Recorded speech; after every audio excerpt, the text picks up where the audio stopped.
Halo adik-adik, selamat datang, selamat belajar kembali dengan kakak Kak Desi Zega, di mana kita kembali bertemu dengan materi atau mata pelajaran Bahasa Indonesia 2. Nah, di sini di layar tampilan kakak yang kakak buat buat adik-adik semua, kakak ada materi satu yaitu karya sastra. Apa itu karya sastra? Nah, karya sastra ini bakal kita bahas untuk slide-slide ke selanjutnya. Oke. Nah, adik-adik, di sini salah satu karya sastra yang kita tahu yaitu cerita atau sebuah dongeng gitu adik-adik. Nah, eh, untuk pengertiannya sendiri bahwa cerita itu adalah sebuah eh, alur pembicaraan yang menggunakan atau yang menjelaskan tentang apa topik tentang cerita tersebut dan siapa aja yang terlibat dalam cerita tersebut. Nah, selanjutnya mungkin Anda bertanya-tanya, apa itu yang menjadi unsur-unsur cerita yang akan kita bahas pada hari ini? Oke, tetap stay ya buat adik-adik semua, karena kita akan membahas satu persatu unsur-unsur cerita atau unsur yang membangun cerita. Nah, oke, pertama yaitu tema. Kalau seperti yang dia tahu semua, bahwa tema ini adalah sebuah ide dasar. Ide dasar yang biasanya sudah ada dalam sebuah cerita gitu adik-adik. Nah, mungkin kalau ada sering membaca cerita, suka baca-baca, pasti adik-adik tahu kalau contohnya ditanya, tema itu apa? Tema bacaan kamu itu apa? Gitu adik-adik. Dan tentunya adik-adik bisa jawab, temanya adalah eh, Malin Kundang gitu, atau temanya yaitu belajar belajar memasak. Nah, di sini udah jelas penjelasannya bahwa tema adalah ide dasar atau permasalahan utama yang dibahas dalam suatu cerita. Oke, dilanjut lagi. Kalau ada tahu atau seperti yang ada tahu bahwa tentunya dalam cerita itu bakal ada pemeran, bakal ada orang yang melakonkan atau memerankan dalam cerita tersebut. Nah, di sini penjelasan tentang atau definisi tentang tokoh dan penokohan. Tokoh dan penokohan meliputi nama tokoh, watak, dan kebiasaan hidup tokoh sesuai dengan tema, latar, dan jalan cerita. Nah, untuk adik-adik lebih dalam lagi tahu, kita lanjut ke slide selanjutnya. Nah, watak tokoh itu ada 3 loh adik-adik. Pertama yaitu protagonis, kedua antagonis, ketiga karakter pembantu atau tritagonis. Nah, kita bahas satu-satu aja. Apa sih itu watak dari protagonis? Nah, watak protagonis itu didefinisikan adalah orang yang melakonkan watak yang baik. Seperti contohnya, um, seorang tukang bakso. Nah, dalam cerita ini tukang bakso yang bakal jadi orang kaya. Nah, selama hidupnya itu dia selalu berbuat baik. Nah, di situ digambarkan bahwa tukang bakso ini adalah watak protagonis, orang yang bersikap baik selama hidupnya atau selama dalam cerita berlangsung. Nah, kemudian antagonis. Nah, kalau pernah adik-adik baca cerita tentang Malin Kundang. Nah, bisa dikatakan bahwa atau bisa digambarkan bahwa Malin Kundang ini memiliki watak atau penokohan antagonis, jahat gitu. Karena dia durhaka kepada orang tua, tidak bisa menyayangi orang tua, dan sombong. Nah, semua sifat-sifat jahat dia, sifat-sifat negatif dia itu tidak patut dicontoh begitu. Nah, selanjutnya itu karakter pembantu atau karakter tritagonis. Nah, karakter tritagonis ini merupakan karakter yang bisa jadi baik, bisa jadi jahat gitu.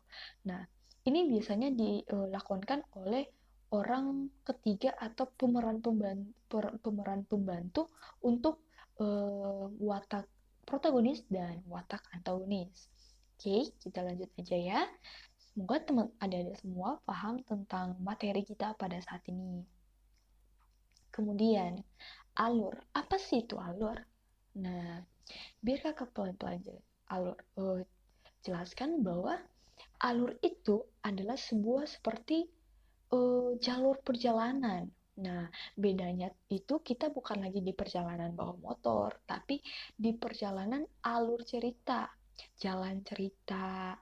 Nah, jalan cerita itu pun dibedakan menjadi 3 adik-adik. Pertama yaitu alur maju, kedua alur mundur, ketiga alur maju mundur. Loh, apa itu Kak? Kok makin bingung? Nah, alur maju yaitu cerita yang dimulai atau uh, diceritakan dari awal langsung sampai akhir gitu. Jadi ceritanya memang didasarkan dari uh, cerita pertama atau peristiwa terjadinya pertama kali gitu adik-adik. Nah contohnya nih kita cerita tentang bayi lahir. Nah pas pas seorang pencerita bakal menceritakan, dia menggunakan alur maju. Jadi dari bayinya lahir, bayinya jadi bayi, terus bayi jadi anak-anak, dan anak-anak jadi remaja, remaja jadi dewasa, dan kemudian menjadi orang tua. Nah, kemudian di sini lanjut lagi. Oh, alur mundur itu apa? Nah, alur mundur ini biasanya adik-adik pencerita akan lebih menceritakan akhir cerita, baru nanti menceritakan awal peristiwa itu atau penyebab kenapa akhir cerita itu bisa terjadi seperti itu. Begitu adik-adik. Nah, ini juga nomor 3 itu maju mundur ceritanya, alur ceritanya maju mundur atau campuran.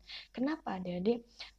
Bakal ada cerita yang mungkin saja diceritakan dalam satu cerita ada yang namanya alur mundur. Dalam alur mundur tersebut masih ada yang namanya uh, alur majunya. Pokoknya akan ada yang namanya peristiwa alur yang campuran maju dan mundur yang sama-sama disatukan dalam satu cerita. Begitu adik-adik. Nah, selanjutnya yaitu rangkaian alur meliputi. Nah, di sini yang perlu Anda tahu bahwa hal yang pertama bakal kita pelajari tentang cerita itu bahwa kita pencerita akan menjelaskan tentang perkenalan dalam sebuah cerita tersebut. Siapa saja yang melakonkan, siapa saja yang akan menjadi pemain dalam cerita tersebut, terus di mana tempatnya, siapa apa saja yang akan menjadi bagian dari cerita tersebut. Terus melukiskan masalah atau konflik. Nah, ini biasanya lebih ke kenapa bisa terjadi masalah, kenapa bisa terjadi suatu peristiwa seperti begitu adik-adik. Nah, kemudian klimaks. Klimaks ini merupakan uh, ujung tanduk. Seandainya kalau contohnya tadi ini konfliknya dia udah marah. Nah, ini marah yang lebih 2 kali lipat, maksudnya double. Oke. Okay.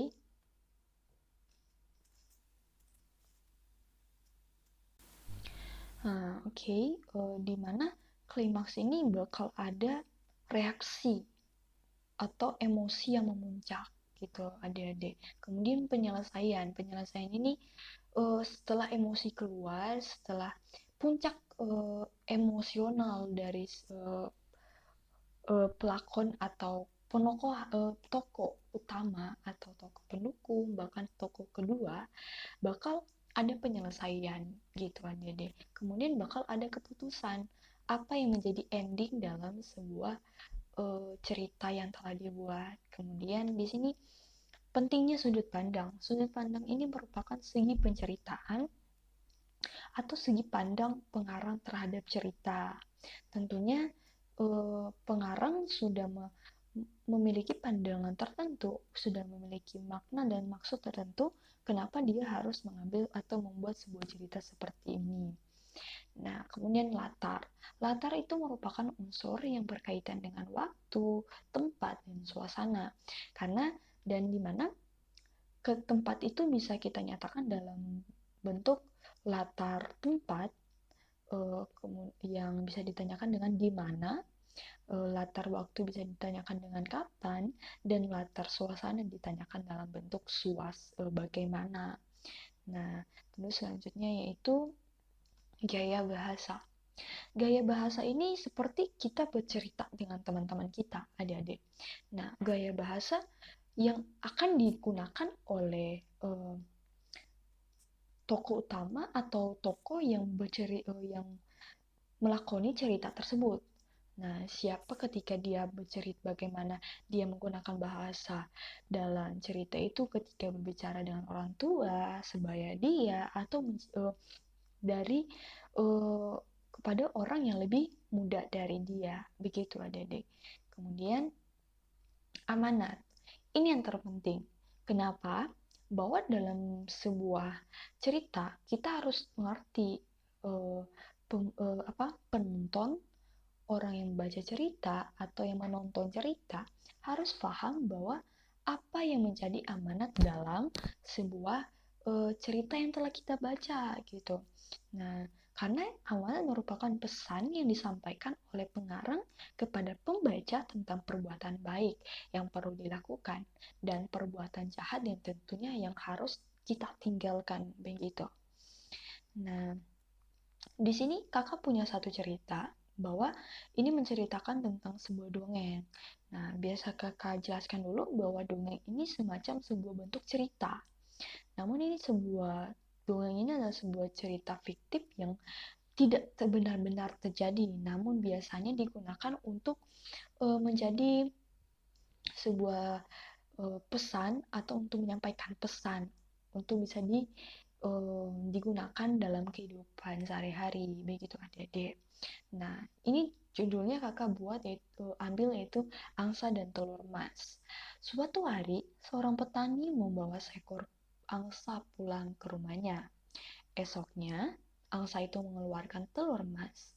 Angsa ajaib, kata petani. Ia segera membawa telur emas itu ke pedagang emas di pasar untuk mengetahui apakah benar-benar telur itu adalah emas. Ini emas murni, kata pedagang emas. Wow, pedagang tersebut membelinya dengan uang yang banyak. Sejak itu, angsa setiap hari mengeluarkan telur emas. Kini, petani telah memiliki solusi telur emas, namun petani itu masih belum puas. Oke, masih penasaran selanjutnya? Oke, kita baca bahwa petani ini mengatakan bahwa aku akan kaya raya, tapi aku ingin angsa mengeluarkan lebih banyak telur emas. Dan itu adalah satu cara agar dia lebih cepat kaya. Katakan bahwa lebih banyak telur emas setiap hari agar aku cepat kaya, kata petani. Setelah angsa mengeluarkan telur emas yang banyak dalam sehari, petani masih belum puas juga. Wah, masih belum puas ternyata adik-adik. Nah, kemudian dikatakan lagi bahwa angsa itu mengeluarkan banyak telur emas.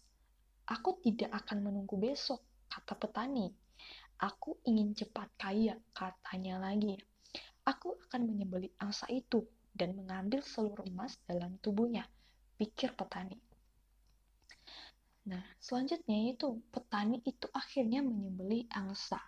Namun betapa kagetnya, alih-alih menemukan banyak telur emas, justru dia tidak menemukan satupun di dalam tubuh angsa.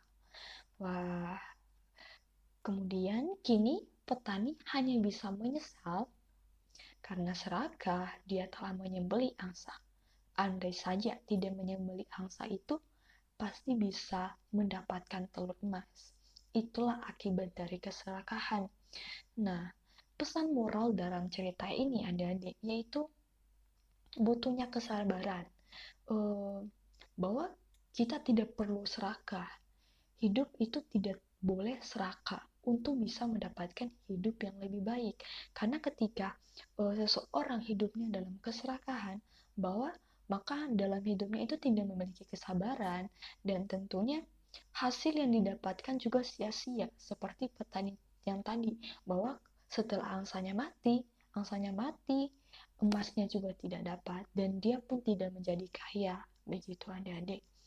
Nah, oke. Semuanya mungkin udah cukup jelas. Saat ini kakak mau buat kuis atau latihan soal yang bakal kita kerjakan sama-sama. Yuk adik-adik, kita baca latihan soal. Nah, di sini kakak buat soal dari materi yang telah kita bahas pada saat ini di video kita, di slide-slide yang telah kakak sampaikan tadi. Pertama yaitu soal pertama. 1. Ide, dasar atau permasalahan utama yang dibahas dalam suatu cerita disebut A. Alur, B. Latar, C. Tema. Nah, yang seharusnya menjadi jawaban itu C. Tema, karena memang ide dasar atau permasalahan utama dalam sebuah cerita disebut adalah tema. Oke, adik-adik, kemudian itu nomor 2. Rangkaian peristiwa dalam suatu cerita disebut A. Alur, B. Latar, C. Tema. Nah, seperti yang kakak jelaskan juga tadi, bahwa yang menjadi rangkaian peristiwa itu dikatakan dengan alur. Oke, nomor 3. Permasalahan yang terjadi pada tokoh utama sehingga mengakibatkan pertingkaian atau pertentangan disebut A. Konflik, B. Latar, C. Tema. Kita ulangi ya, kita baca kembali soalnya. Permasalahan terjadi pada tokoh utama sehingga mengakibatkan pertingkaian atau pertentangan disebut A. Konflik, B. Latar, C. Tema. Nah, tentunya jawabannya itu adalah A. Karena permasalahan terjadi saat konflik ada gitu adik-adik.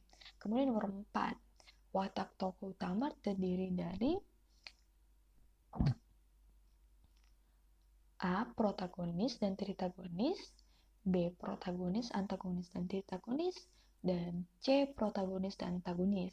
Nah, watak tokoh ada dua, adik-adik. Watak tokoh utama dan watak tokoh pendukung. Sedangkan watak tokoh utama itu terdiri dari dua, yaitu protagonis dan antagonis. Dan yang jawaban yang benar adalah C. Protagonis dan antagonis. Oke, kita lanjutkan untuk soal ke-6, yaitu segi penceritaan atau segi pandang pengarang disebut A. Sudut pandang, B. Amanat, C. Latar. Jawabannya itu adalah A. Sudut pandang. Sudut pandang yang bakal sudah dirancang atau yang menjadi segi penceritaan yang dibuat oleh pengarang tersebut. Kemudian nomor 7 adik-adik, di bawah ini yang termasuk latar adalah A. Tempat, B. A dan C benar, C. Suasana. Nah, yang paling tepat jawabannya yaitu A. Tempat. Gitu adik-adik. Oh iya, mohon maaf. Di bawah ini yang termasuk latar adalah A. Tempat, C. Suasana. Nah, latar itu ada 3, yaitu tempat, waktu, dan suasana. Namun yang di sini cuma ada 2, yaitu bagian A dan C. Dan tentunya jawaban yang paling pas itu B. A dan C benar. Kemudian, 8. Penggunaan bahasa oleh pengarang disebut A. Gaya penulisan, B. Gaya pandang, C. Gaya bahasa. Pastinya jawabannya itu adalah jawab nomor atau bagian C. Oke. Tentunya Anda sudah tahu bahwa penggunaan bahasa itu merupakan gaya bahasa. Oke, kemudian nomor 9. Pesan yang disampaikan oleh pengarang kepada pembaca tentang perbuatan baik yang perlu dilakukan dan perbuatan jahat yang harus ditinggalkan disebut A. Amanat, B. Tema, C. Akhir cerita. Dan jawabannya adalah A. Amanat. Oke, nomor 10 terakhir yaitu rangkaian peristiwa dalam alur yang benar yaitu A. Orientasi, klimaks, konflik, penyelesaian, keputusan. Kemudian B. Orientasi, konflik, klimaks, penyelesaian, keputusan. Dan C adalah orientasi, konflik, klimaks, keputusan, dan penyelesaian. Jawaban paling benar itu yaitu adalah B. Yang pertama adalah orientasi atau perkenalan dalam sebuah cerita, kemudian konflik atau sumber masalah, ketiga klimaks adalah puncak emosional atau puncak permasalahan yang akan terjadi, kemudian penyelesaian, dan terakhir itu keputusan apa yang akan menjadi akhir dalam sebuah cerita tersebut. Oke adik-adik, terima kasih banyak buat waktu adik-adik yang telah menonton video kakak, dan akhir kata kakak mengucapkan terima kasih dan semoga adik-adik dalam keadaan sehat terus dan sampai jumpa.